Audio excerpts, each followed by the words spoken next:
السلام علیکم دوستو، یمن کے ایک شہر صنعا میں ایک یہودی بزرگ ربی رہا کرتا تھا، جس کو سب شہر والے یحییٰ چچا کے نام سے جانتے تھے۔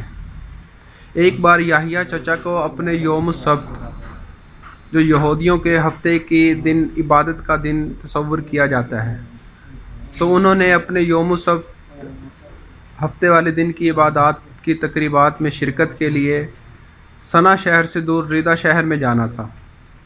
تو انہوں نے ایک ٹیکسی والے سے بات کی اور کرایہ 5000 یمنی ریال طے ہو گیا۔ ٹیکسی والے نے یحییٰ چچا کو کہا، چچا ابھی جمعے کا خطبہ ہونے میں آدھا گھنٹہ باقی ہے، آپ مجھے جمعہ کی نماز پڑھ لینے دو، پھر میں آپ کو چھوڑ آتا ہوں۔ یحییٰ چچا نے کہا، میں تمہیں 5 کی بجائے 10,000 ریال دیتا ہوں، لیکن بس تو مجھے ابھی ہی لے چل۔ ٹیکسی والے نے بلا جھجک یحییٰ چچا کی بات مان لی۔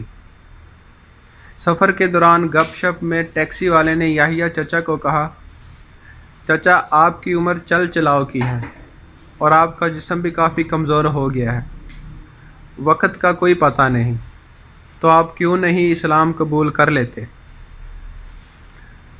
یحییٰ چچا نے ٹیکسی والے کی بات سنی اور زوردار کہکا لگایا اور ٹیکسی والے کو کہا، او پتر، پہلے تو خود تو اسلام قبول کر لے، پھر مجھے اسلام کی دعوت دینا۔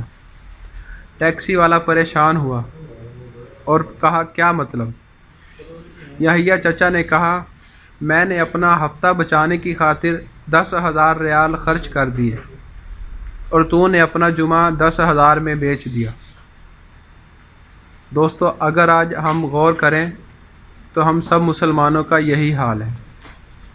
اگر آپ کو میری ویڈیو اچھی لگی ہو تو اس کو لائک کر دیں، اس کو شیئر کر دیں۔ والسلام ورحمۃ اللہ۔